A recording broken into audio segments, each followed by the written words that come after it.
The machines beeped like a steady heartbeat that refused to lie. Cold, mechanical, ruthless. The air smelled of antiseptic, sharp and sterile, but it could not mask the tension that hung heavier than the smell of medicine. Doctors leaned over bed, their brows furrowed, their eyes filled with that quiet despair that only people who have seen too much can hold. "There's nothing more we can do," one whispered, almost apologetically. Outside the walls, the world moved on. Sunlight spilled to the blinds, cutting lines across the floor, mocking the grief inside, shining on a tragedy no one else seemed to notice. The billionaire stood rigid, his fingers clenched around the arms of a chair, jaw tight as stone. His son, barely 15, lay motionless on the layers of white sheets, pale and still, like a statue carved from sorrow. A life so carefully curated with privilege, wealth, and endless opportunity seemed to slip away in silence, leaving a vacuum where hope should have been. The billionaire's eyes, usually so sharp and commanding, scanned the room like a hawk hunting for answers. Nurses moved quietly, checking monitors, adjusting for lines, but each movement seemed meaningless, insignificant against the tide of inevitability. He swallowed hard, tried to control a rising panic that clawed at his chest. He was used to control. He had everything anyone could want: money, power, influence. But here, none of that mattered. Here, he was powerless, and powerlessness tastes bitter. Then, from a hallway, a shadow emerged. Not a doctor, not a nurse, not anyone he recognized. A boy, dirty clothes, torn shoes, eyes that glimmer with a strange intensity. He moved with cautious purpose, but he did not shrink, did not falter, did not hesitate. His small frame carried more determination than anyone in that room had seen that day.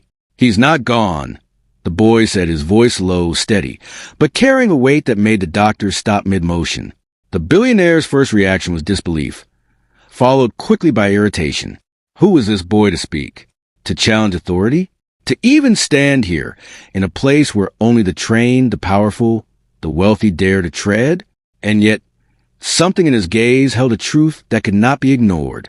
Something raw, something unflinching, something that whispered, no, shouted, that life was not yet done.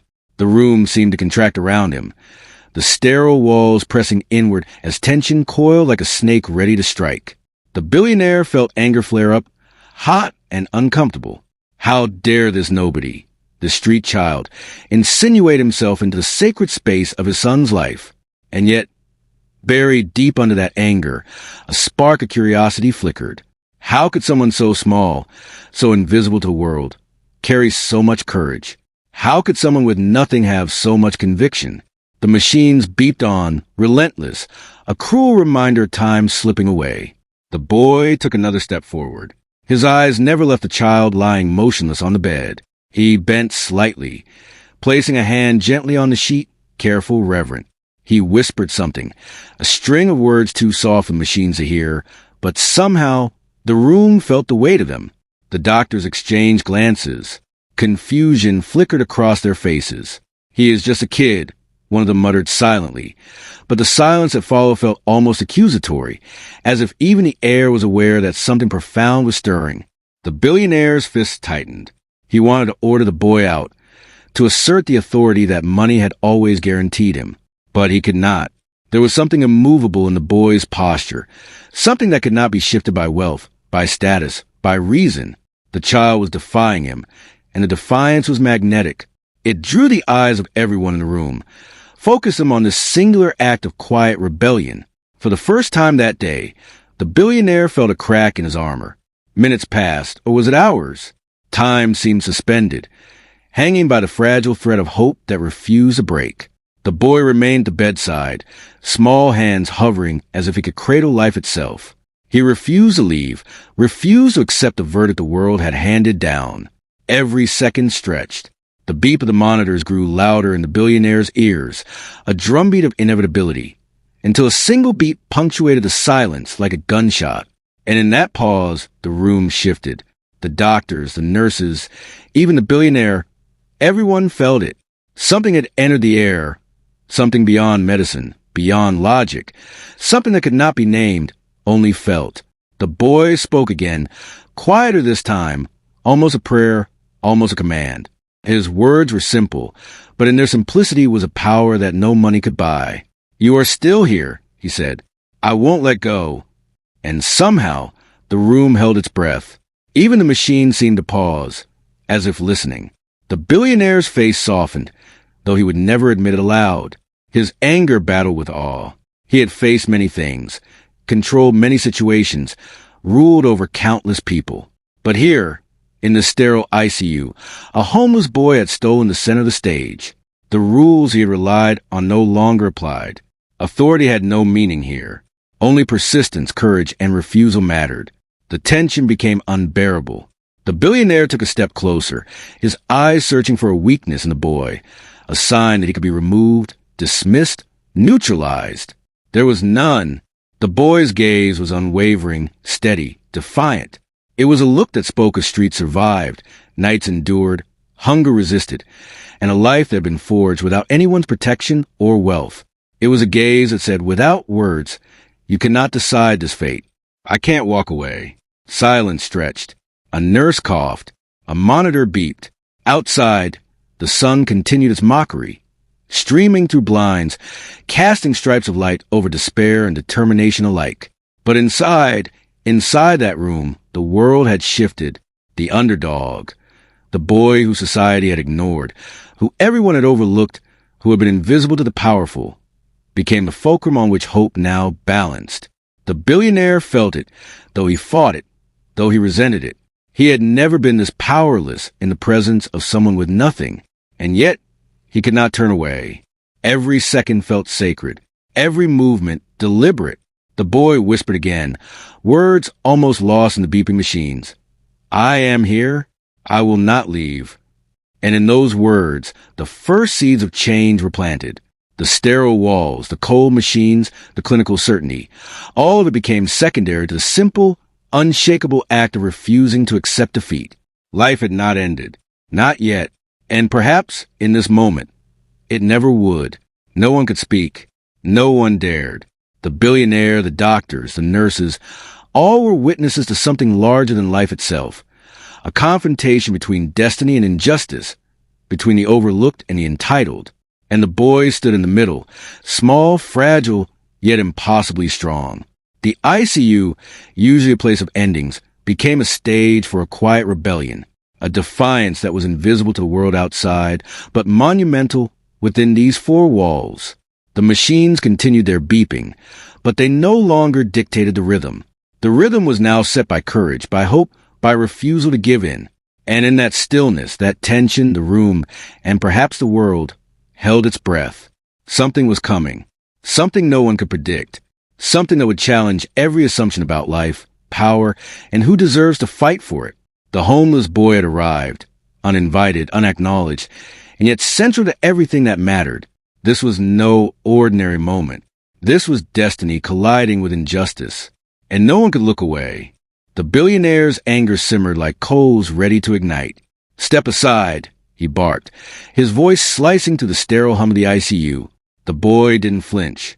His small, dirty hands clutched the edge of the bed as if holding on to every ounce of life in the room.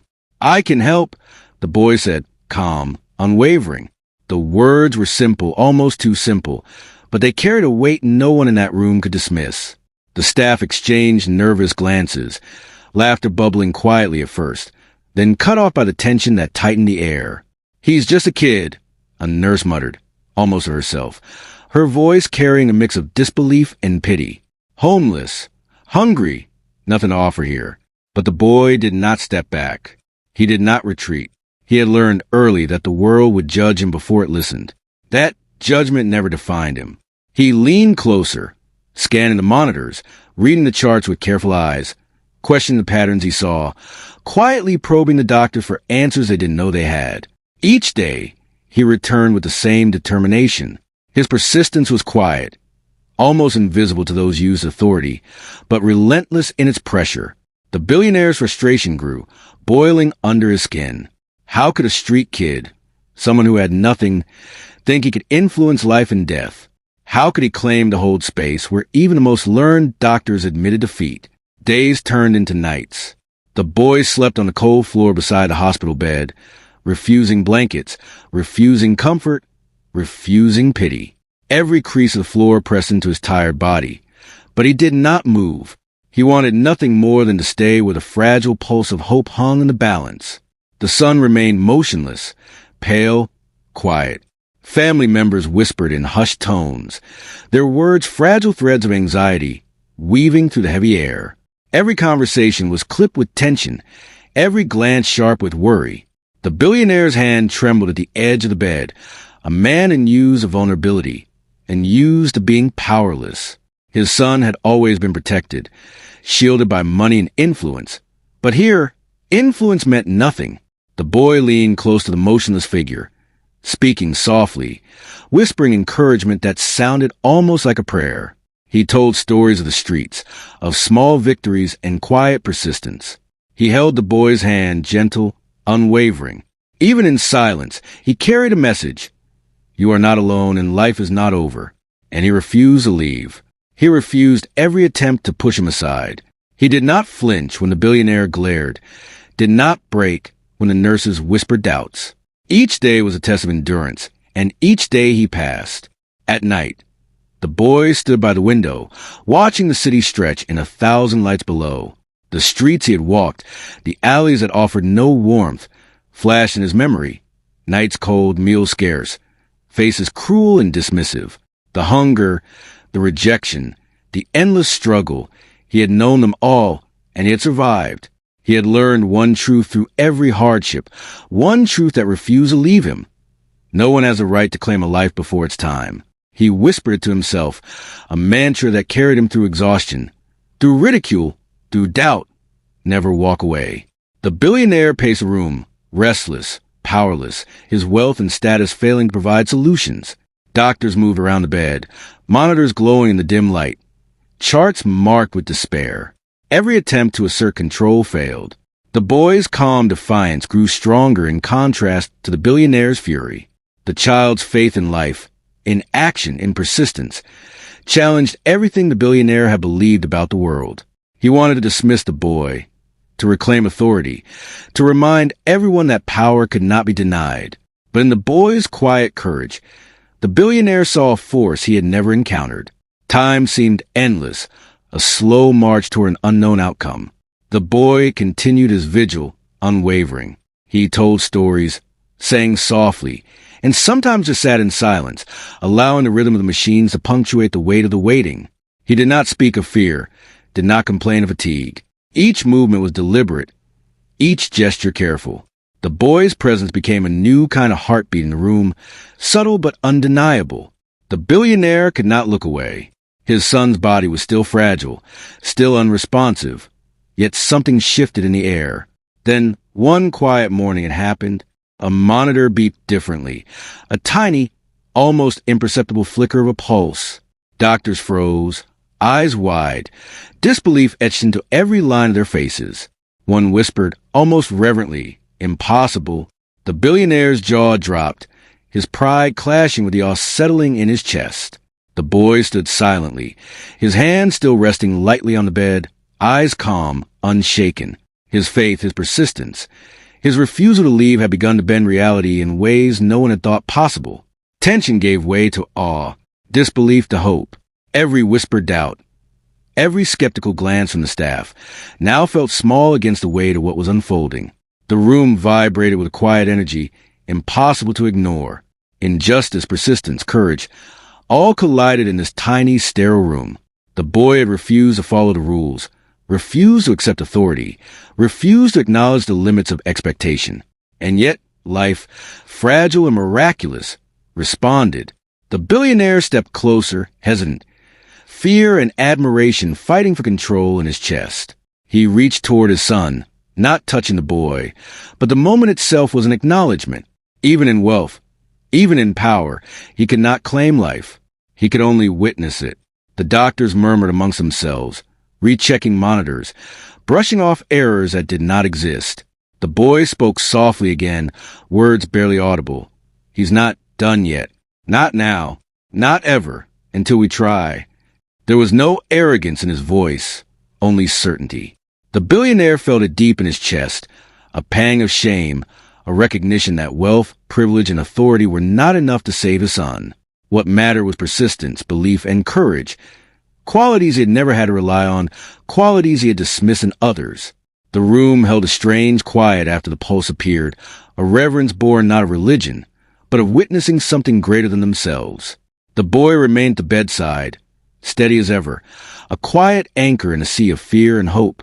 The billionaire stood at the edge, unsure, humbled, unable to tear his eyes away from a fragile miracle in motion. Every second stretched, and in each second, a lesson unfolded. The child on the bed was not yet gone, not yet defeated, and perhaps the boy at his side was the key to understanding the real meaning of resilience. Outside, the city continued without pause, indifferent to the small victories within the hospital walls. But inside, everything had changed. The boy, overlooked, underestimated, ignored by the world, had altered the course of life itself. He had refused to walk away. And in that refusal, he had challenged the assumptions of the powerful, tested the limits of despair, and begun a transformation no one had anticipated. The billionaire could see it now, the stark truth that power is meaningless without humility, that life is not dictated by status, and that courage can arrive in the smallest, most unexpected forms. Every eye in the room was fixed on the monitors, but also on the boy. The underdog, the invisible, the disregarded child had become the center of attention, and for the first time, he was not just surviving, he was saving a life. The air was thick with unspoken acknowledgement. What had been written as an ending might not yet be an ending at all, and in that tense, suspended moment, a quiet promise lingered. The story was far from over. The boy did not celebrate. He did not boast. He simply stayed, watching, guiding, nurturing in silence. The billionaire, for all his wealth, all his power, all his influence, could do nothing but witness. And in that witnessing, he began to learn something he had never known. Life responds to those who refuse to surrender, to those who hold on when the world has already let go. The greatest acts of courage are not loud, not flashy, not rewarded with attention. They are quiet. They are persistent. They are relentless. They are human. And so the room waited, suspended in that fragile balance between despair and hope. The son, fragile but alive. The boy, tireless, unwavering, a silent force of faith. The billionaire humbled, watching a lesson unfold in real time. And outside, the world continued, oblivious, unaware that a quiet miracle had begun in a small hospital room, all because one boy refused to walk away. The pulse was there, faint, almost invisible, but undeniable. The monitors beat differently now, each sound cutting to the still, heavy air like a spark in the darkness. Doctors froze, disbelief etched across their faces, hands hovering over keyboards and dials, eyes wide as though trying to convince themselves this was real. The billionaire's son stirred slightly under the sheets. A finger twitched, a shallow breath, a fluttering of lashes, small movements, almost imperceptible, but monumental to anyone watching closely. The billionaire, who had always relied on wealth to control outcomes, stepped closer. His chest felt tight. His fingers, curled into fists, trembled slightly. The life of his son, the child he protected with everything, had begun to respond, not because of machines or medicine, but because of a quiet, determined boy who refused to leave. The boy remained at the bedside, unwavering. Nothing had changed in his posture, his presence. He did not cheer. He did not shout. He did not demand recognition. He merely leaned over the child, soft words spilling from him like gentle water over stone. He sang quietly, almost inaudibly, a lullaby that carried both hope and courage. He spoke encouragements, coaxed tiny movements, whispered confidence into a space where fear had long dominated. Each gesture was deliberate. Each word a claim that life was still here, still possible, still worth fighting for. The room, heavy with anticipation, seemed to shift around him. Even the doctors, previously so clinical, felt the pulse of something beyond medicine, something deeper than their training, something that could not be measured. Word of the child's flickering revival spread quietly through the hospital, carried by nurses' whispers and the hurried footsteps of staff. Family members, skeptical at first, entered the room, eyes wide, their faces pale from worry and exhaustion. Conversations stopped mid-sentence. They watched in awe as the child moved under boy's care, tiny fingers curling, lips parting in a weak gasp of air. The billionaire, once cold, distant, and untouchable in his authority, felt a strange sensation rising in his chest. Humility. It was foreign, heavy, but necessary. He realized, in that moment, that no money, no influence, no power could have forced this change. Only presence, only faith, only persistence. The boy, who had nothing, had everything that mattered: courage, empathy, the refusal to abandon someone in need. He did not boast of his heroism. He did not demand praise. He simply stayed, doing what the world had told him was impossible. And the result was undeniable. The underdog, the overlooked, the child whom society had dismissed, had reclaimed power. Power not through dominance, but through care, through patience, through love that asked for nothing in return. Tension gave way to revelation. The billionaire's eyes, once hard and calculating, softened as he watched the boy guide his son back to life. He felt the weight of every assumption he had made about value and worth crumble into space a single miraculous moment. Here was a boy with no pedigree, no privilege, no connections, commanding more authority than any title could confer. The lesson struck hard. Life is not bought. Life is not controlled. Life responds to devotion, to heart, to someone who refuses to let go when the world says it is over. Doctors ran tests, double-checked monitors, repeated their examinations in disbelief. The readings were real. The pulse was real. The recovery had begun. Every skeptic in the room shifted uncomfortably, their professional pride clashing with the undeniable truth unfolding before them. Some whispered. Others stared silently, unsure how to process the defiance of expectation. And all the while, the boy remained steadfast, a calm presence in a room that could have swallowed hope entirely. He did not flinch when cameras and observers entered, nor did he waver under the astonished gaze of a man accustomed to controlling everything around him. By the afternoon, the child opened his eyes, slowly, fragilely, but open. A life that had been declared over had returned to the world. Weak, yes. Vulnerable, yes. But alive. Tears streaked down the billionaire's face. He knelt beside the bed, something he had never done before, his pride stripped bare by the sheer power of witnessing. He whispered thanks, not to himself, not to the doctors, not to machines that beeped and buzzed tirelessly, but to the boy who had refused to leave. The acknowledgement was raw, humble, deeply human. Outside, the city continued its rhythm. Cars moving, people talking, lights blinking. Nothing seemed different. And yet inside the sterile walls of the ICU, a quiet revolution had taken place. Life had been restored, authority had been upended. And the richest man in the room had learned a truth no amount of money could teach. Courage, empathy, and persistence are priceless. Family members gathered, some holding hands, others clutching the boy's shoulder, hesitant, unsure whether to acknowledge him, unsure whether someone so small and so ignored could really have carried the weight of their miracle. They whispered, nodded, smiled through tears. The billionaire stayed near, eyes fixed, chest heavy, breathing uneven. He felt the shift in his own soul, a humility he had never known. He had demanded control, assumed authority, expected compliance. But here, control had been irrelevant. The boy had done what no one else could. And in doing so, he had revealed the fragility of power, the strength of heart, and the ultimate truth. Life is not owed to anyone because of wealth. Life is earned, nurtured, and preserved by those willing to fight for it when everyone else has given up. The boy did not speak of his triumph. He did not raise his chin with pride. He simply remained by the child's side, guiding gently, encouraging slowly, observing silently. Every tiny movement of the child was a victory, a testament to the power of patience and courage. Even the billionaire, who had once measured success in money and influence, understood. The boy had taught him a lesson he could never forget. Power without compassion is empty. Authority without care is meaningless. And wealth without humility cannot buy the most valuable things in life: dignity, hope, and human connection. The monitors continued their rhythmic beeps, but now the sound was different. It no longer carried the weight of despair, no longer threatened inevitability. Each pulse was a heartbeat reclaimed, a moment restored, a life renewed. The room, once tense and suffocating, now breathed with cautious optimism.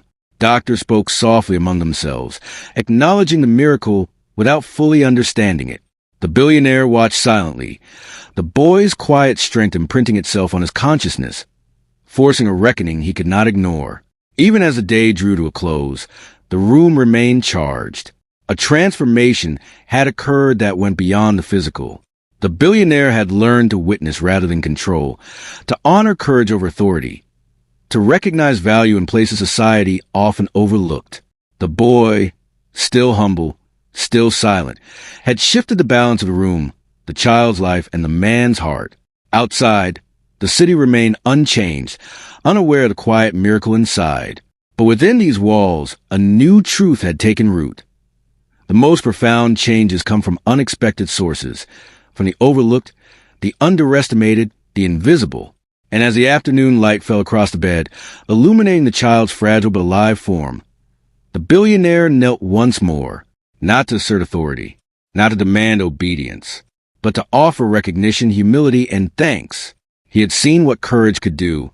He had witnessed how persistence, empathy, and refusal to abandon life could rewrite what had seemed impossible. The city outside carried on oblivious, but inside the ICU, a quiet revolution had occurred. And it all began with a boy who refused to walk away. The sun poured into the garden like spilled gold, brushing the leaves of the trees and the petals of flowers that swayed gently in the soft breeze. The boy sat on a worn wooden bench, his hands resting on his knees, his posture quiet but unshakable. Beside him, the billionaire sat too, shoulders slightly hunched, hands folded, eyes not on the landscape, but on the boy. No titles, no hierarchy, no weight of wealth or status pressed between them, only human connection. Weeks had passed since the hospital, weeks filled with slow recovery, whispered conversations, and moments of silence that spoke louder than words. The boy's life had always been hard. Empty cupboards, cold nights, streets that never slept, but for the first time he felt seen, recognized, valued. The dignity he had carried quietly through years of hardship now glimmered in the sunlight, reflected in the billionaire's gaze, finally softened with respect. The billionaire, a man used to commanding rooms, commanding people, commanding the very world to bend his will, had learned the truth that wealth could never teach. Money could not replace heart. Authority without empathy was hollow. Power without humility was meaningless.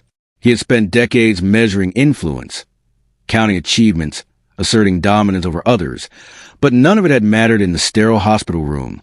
Only presence, courage, and the refusal to abandon someone in need had made the difference.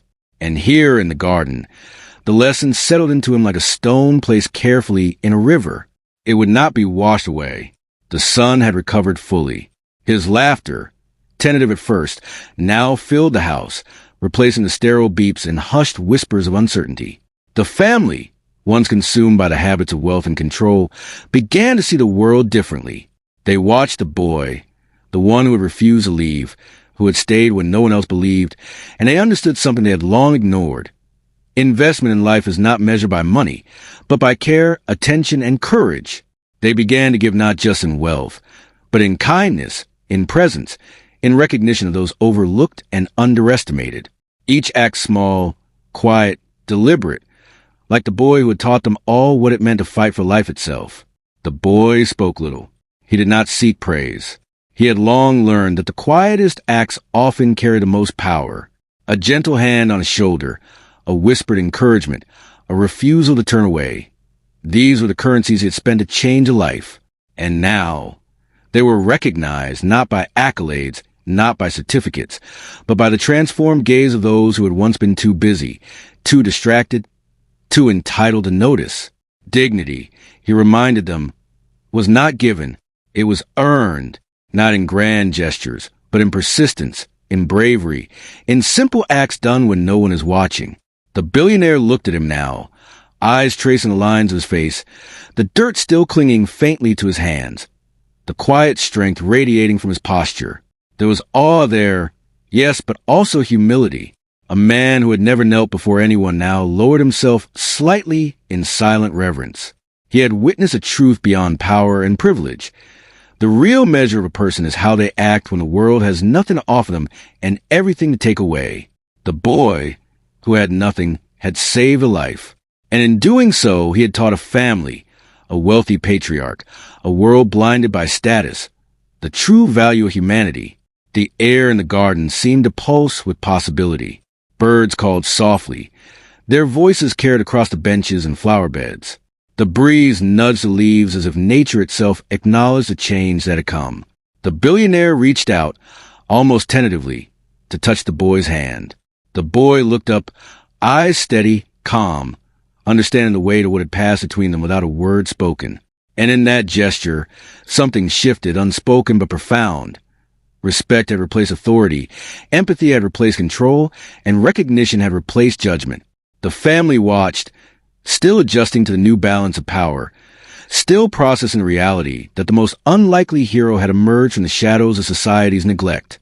They realized that courage does not wear a uniform, that heroism does not require wealth, and that salvation often comes from the quietest, most unexpected places. They had been forced to reconsider everything they had believed about value, worth, and influence, and they were changed forever.